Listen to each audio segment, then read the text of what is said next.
Sara Nelson is the international president of the Association of Flight Attendants, representing 50,000 flight attendants across 20 airlines, and she joins us now. Good morning to you, Sara.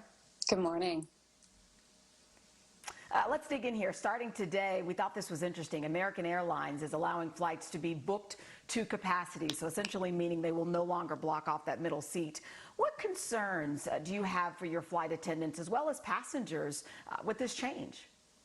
Well, what we've been saying from the very beginning is that what this really requires is government intervention and a clear plan coordinated by the government around public health policies.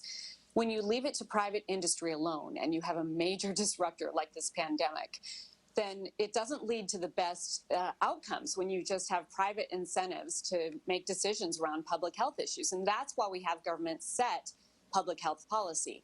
We should be really clear. Travel is returning just slightly, but we are down to just 20% of the number of people traveling just a year ago. That is completely unsustainable.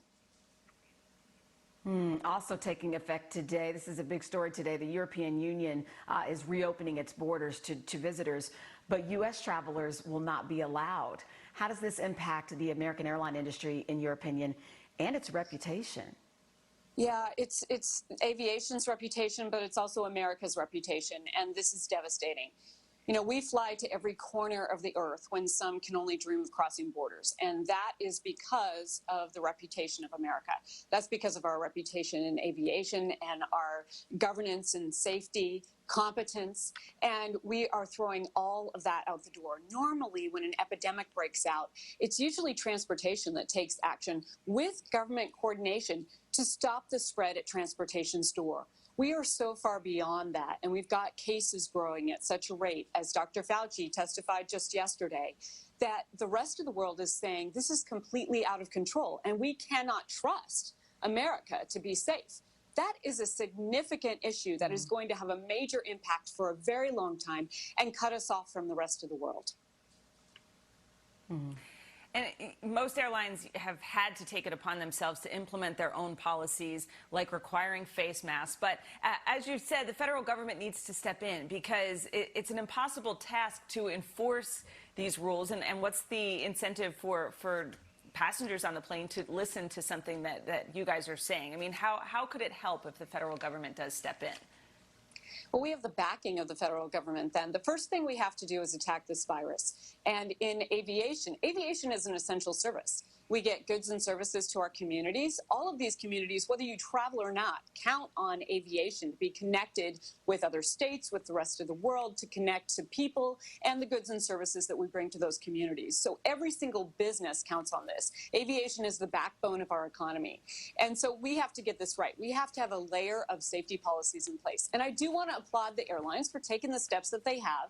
American Airlines, for example, and United have been some of the best of being very clear that the masks are required and backing that up.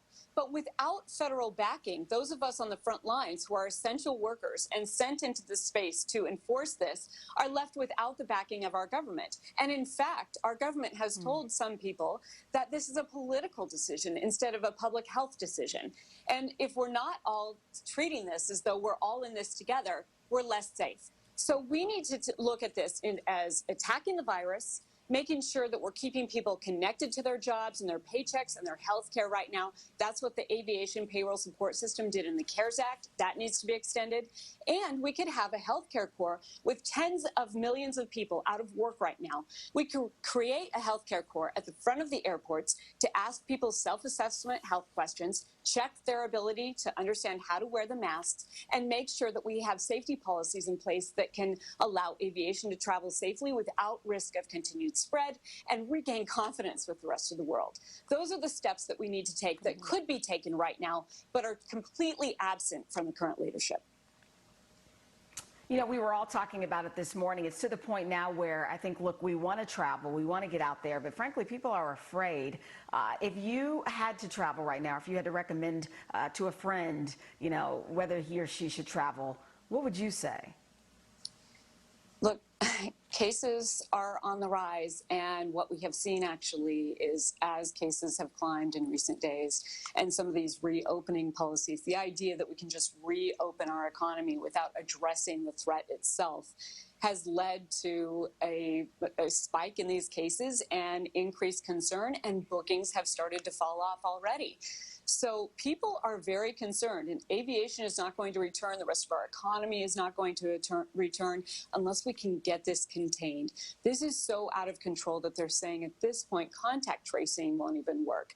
So we need to very seriously look at how we're addressing this virus and attack that first, so that we can have people feel confident about moving around and start to re-enter all business, aviation, and all the places that we visit. Sara Nelson, you make some very good points. Thank you so much for joining us this morning.